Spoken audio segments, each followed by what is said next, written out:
How's it going, everyone, and welcome back to another video. Today's video, I'm going to be talking about UFC 249, my predictions, breakdowns. I know there's not a lot of sports right now, and a lot of people like gambling on sports.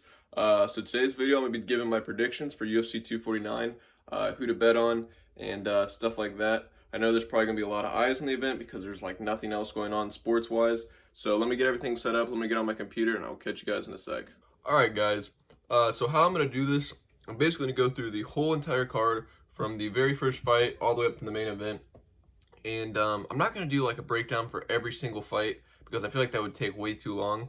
So basically I'll just give you my predictions for the early prelims and prelims. And then once we get into the main card, I'll break everything down and give you basically my reasoning for that prediction. Yeah, let's get into the video. Alright, so on the early prelims, you have 3 fights.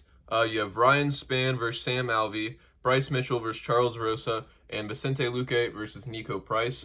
All of these fights very well could be main card fights. Basically, this whole card is pretty much stacked. Sam Alvey versus Ryan Spann.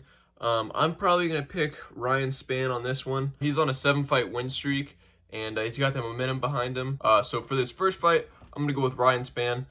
For the next fight, you have Bryce Mitchell versus Charles Rosa. Bryce Mitchell coming off that crazy twister submission in his last fight. That was the 2019 submission of the year. Charles Rosa is also no slouch on the ground. They're both black belts in jiu-jitsu. For this fight, I'm going to be picking Bryce Mitchell. Moving on to the next fight, and the last fight on the early prelims, you have Vicente Luque versus Nico Price. For this fight, I'm going to be picking Vicente Luque. I just think overall he's a more skilled fighter. They fought previously, and Luque beat him the first time. And Luque was just coming off that long win streak before he lost to Stephen Thompson, who's no slouch. I think he was on like a 6 or 7 fight win streak. So I'm going to be going with Luque for this one. And starting off the prelims, you have Uriah Hall versus Jacare Souza. I'm probably going to be picking Jacare for this one. I think he's going to take down Uriah Hall, and I think he's going to wear him out and probably submit him. Next, you have Carla Esparza versus Michelle Waterson. For this fight, I'm going to be picking Michelle Waterson. I think she's just going to outpoint her. She looked pretty decent against Joanna, and I just think she's going to be able to outpoint Esparza, so I'm going to be going with Waterson. Next fight, you have Alexei Oleinik versus Fabricio Verdum. For this fight, I'm going to be picking Verdum. He hasn't fought in a while. He's a former champion, and I think he's still going to be able to do it. I could probably see him knocking Oleinik out, so I'm going to be going with Fabricio Verdum on this one. And for the prelim main event, you have Cowboy Cerrone versus Anthony Pettis.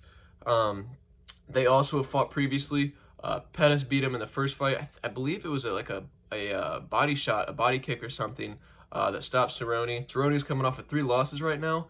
I think he's going to have that hunger to kind of want to get back on the win column.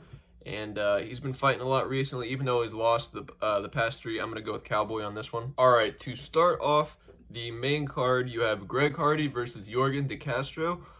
This fight is a really good fight. I could see it going either way. And to be honest, I really don't know who to predict. I want to go with Yorgan De Castro. I'm not a Greg Hardy hater by any means. But I do believe, like, in his first few fights in the UFC, he really wasn't fighting really, like, good fighters, I guess. I mean, not to say that, like, you're going to be fighting the cream of the crop right away. But I feel like he was kind of getting fed people just to boost his record. His last fight, he fought Alexander Volkov, who's absolutely no slouch, a top 10 heavyweight. He lost that fight because Volkov is probably the better fighter right now. But that kind of showed that when he stepped up in that competition, he wasn't really ready.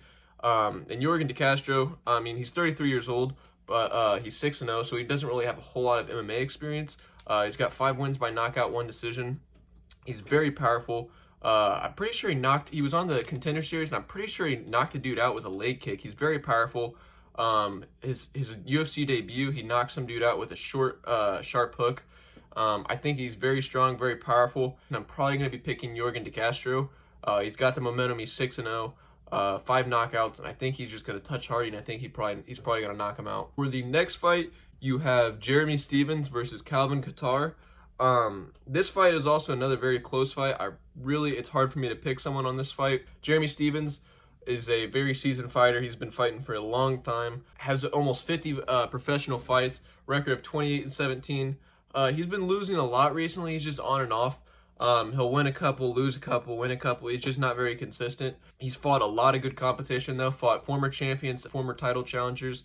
A lot of tough competition. And he's one of those dudes that he's going to bring it to you no matter what, and basically until you put him out or the fight's over. Calvin Qatar, on the other hand, he probably hasn't fought the same level of competition. His previous fight, he fought Zabit Magomedsharipov, who's a very good fighter. He put up a very good fight against Zabit. And I think if that fight was a 3-round fight, I think if that fight was a 5-round fight, I think Calvin Qatar very well could have beat him. I think Calvin Qatar is a very good fighter, even though he hasn't really fought the same level of competition. He's not new to fighting professionally, so he has the experience. It'll really just be interesting to see how he performs against someone like Stevens, who's seasoned, fought the cream of the crop. For this fight, I'm probably gonna pick Qatar. I think he'll be able to do it. I think he's just gonna outpoint Stevens. I'm gonna be going with Calvin Qatar, probably with the decision. Qatar does have the reach advantage. He has a 1-inch reach advantage, and he's a couple inches taller than Stevens. So I just see him being able to touch him and outpoint him. For the next fight, this fight is also another close fight, another insane fight. You have Francis Ngannou versus Lorenzo Rosenstruck. I don't know if I'm saying his name properly. It's a tongue twister, but this fight is another crazy fight. This was going to be a main event before all these cards kind of got mashed together and before everything kind of went down with the coronavirus thing. Both these dudes possess insane power, knockout power. We all know what Francis Ngannou can do. Just one touch and he puts you out. His last 3 fights, he's on a 3-fight win streak. All those fights didn't make it out of the first round. So really, once he touches you, it's over. Ngannou's fought a couple former champions, Cain Velasquez, Junior Dos Santos, the current champion Stipe Miocic. Rosenstruck, on the other hand, he hasn't really fought a whole lot of good guys in MMA. Kickboxing, he has 85 total fights, a record of 76-8. He's only 10-0 in MMA.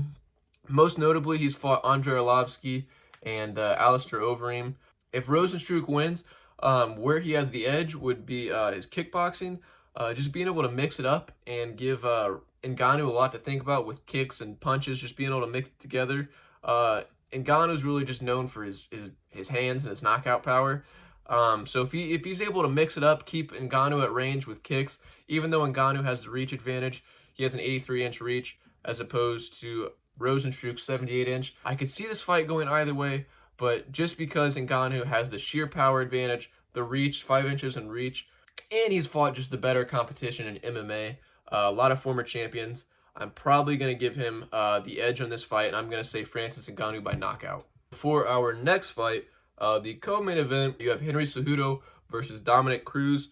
This fight is very interesting. I could see this one going either way, but I feel like more likely I'm going to lean towards Cejudo. This fight is very intriguing, just because Cruz is a lot taller. He's got 4 inches of height on him. He's got a couple inches in reach on Cejudo. He's the longest reigning bantamweight champion. He's probably the best bantamweight of all time, but he hasn't fought in almost 4 years. His last fight was his loss to Cody Garbrandt. In that fight, Cruz did not look very good. Garbrandt just pieced him up, fought a perfect fight, and he's had a lot of injuries here and there, and really just hasn't fought in a long time. So the ring rust could be a factor on him. A lot of those injuries, he's had numerous surgeries. I don't even know how many surgeries he's had, but I know he's probably had a couple in the since his last fight. Where I see the advantages for these fighters, Cruz is obviously going to have the striking advantage. His movement is very good. His striking is very good. He mixes it up very well. He's got the height. He's got the reach. So he's going to be able to keep, if he can, keep Cejudo at range. He should be able to piece him up and outpoint him. Cejudo, on the other hand, being a gold medalist in freestyle wrestling in the Olympics, he's obviously going to have a clear-cut advantage on the ground. Being able to take Cruz down and keep him down there is going to be huge. Submitting him maybe. So really it's just going to be, it's a good battle between a striker and a wrestler. Cejudo has definitely been the more active fighter in the past 4 years. I think the time off for Cruz is probably going to play against him. And he's a lot older now. He's 35. He was like 31 in his, when he last fought. So I'm going to give the edge to Cejudo. The safe bet for me is going to be Cejudo by decision. But I would not be surprised if Cejudo did finished him on the ground, either via submission or ground and pound, one of the two. But for this fight, I'm going to be going with Cejudo. And for the main event, you have Justin Gaethje versus Tony Ferguson. This fight is hard to pick. 100%. I could see it going either way because Gaethje is a person that just has to touch you and he'll knock you out. He's got power in both hands. He's finished 19 of his 21 wins, 18 of those 19 finishes coming by knockout. You have to put him out to beat him because he's going to keep coming at you no matter what. He could be dead tired and he'll still be coming at you. And same thing with Ferguson. Ferguson's the same way. You literally have to put Ferguson out for him to stop coming at you. In terms of gas tank and stamina, I'm going to be giving the edge to Ferguson. He's been training for a 5-round fight for a lot longer than Gaethje. Gaethje literally took this fight like a month ago, as opposed to Ferguson, who's probably been training for the past 3 to 4 months for this fight. Power edge is going to be going to Gaethje and probably the striking, although Ferguson is a lot better at mixing it up. And he's a lot more unorthodox, which is hard to prepare for, especially when you can't really get training partners in right now. It's hard to prepare for someone like Tony Ferguson. Ferguson also has almost a 7-inch reach advantage. So Ferguson has a lot of the advantages. Ferguson's fought probably the better competition. He's on a 13-fight win streak, hasn't lost since 2012. His opponents that he's beat in this 13-fight win streak look like they fell off a train. So if you're Gaethje, you're going to want to try to get him out and try to get him out early. He's on a 3-fight win streak, and his last 3 wins have come via first-round knockout. So if anybody can get Ferguson out early, it's probably going to be Gaethje. They both come from wrestling backgrounds, so I really don't know who to give the edge to on the ground. I'll probably give the edge to Ferguson just because he's a 10th planet black belt. But standing, I want to give the advantage to Gaethje just because of the sheer power makes a huge difference. Being able to just touch someone once and hurt them pretty bad is huge. So I'm probably going to give the standing advantage to Gaethje. This fight could go either way, so don't be mad at me if I get this one wrong. A lot of my other picks I'm decently confident in, but this is hard to pick. It's a matter of the fight is a fast fight or if it goes into the later rounds. If it goes in the later rounds, without a doubt, Ferguson. But if it's a quick fight, Gaethje 100%. But I want to see Gaethje win. I just have this weird feeling that Gaethje's going to knock him out. So for my prediction, I'm going to be going with Justin Gaethje by knockout, probably within one of the first 2 rounds. These are my predictions for UFC 249. If you guys don't want to bet on these fights, these are my picks. This is who I would bet on. If you go back and watch a lot of my other prediction videos, I've been pretty accurate. I've only missed like maybe 1 or 2 fights on a lot of those predictions. I hope you guys did enjoy this video, though. If you guys have any ideas, suggestions for future videos, let me know in the comment section below. I'm going to be doing predictions like this for basically all the big UFC cards. So if you guys want to know who to pick for these fights, subscribe to my channel, and you guys will get a detailed breakdown and basically who to pick for these fights.